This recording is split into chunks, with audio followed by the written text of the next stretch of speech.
据英国《金融时报》报道，3月25号，阿奎利诺在访问澳大利亚时称，中国大陆在过去1年里积极在台湾岛周边与南海展开军事活动，他对武统台湾发生的可能性感到担忧。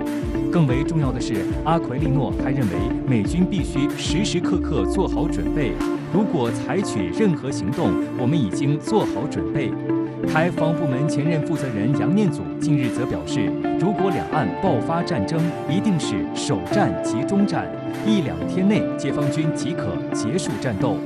美国释放这些信号呢，那么去恐吓台湾，对这个印太地区的这个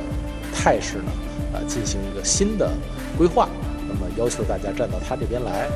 不过，对于美军高官大喊“狼来了”这副嘴脸，外界早已看得清清楚楚。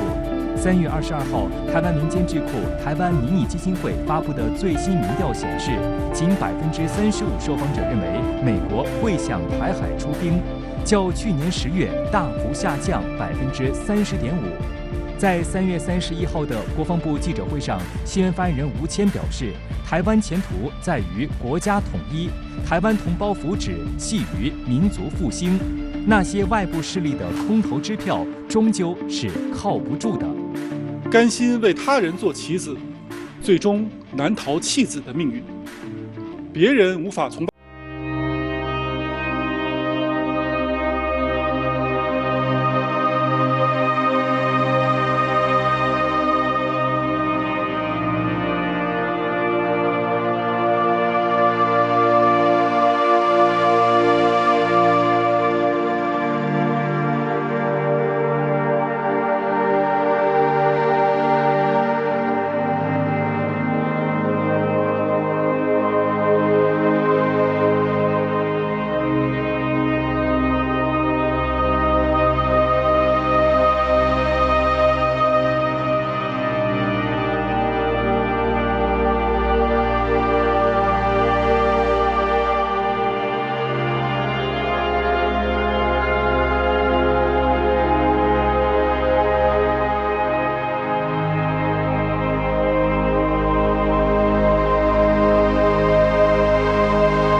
通信系统为陆区第3代通讯系统，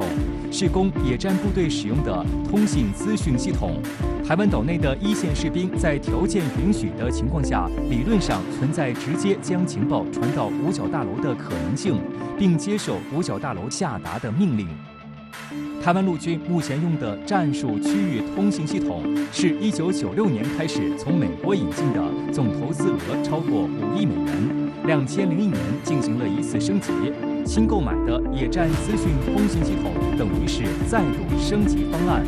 分析指出，与以往出售的坦克、导弹不同，美国将自用的先进的野战资讯通信系统交给台湾军方，其背后蕴含着深刻的含义。众所周知，现代战争离不开现代化的通信和网络数据传输手段。如何让前方部队与后方指挥部进行快速、安全的交流，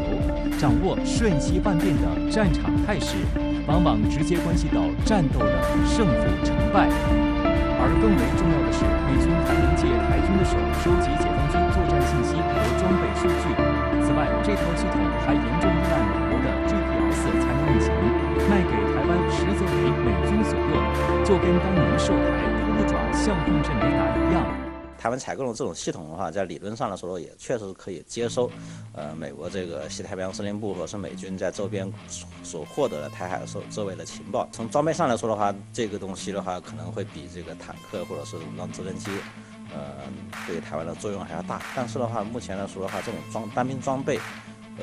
它非常依赖了，就是说这个士兵的主观的这个作战意愿。台湾到底有没有这种主观能动性？这个是很值得怀疑的。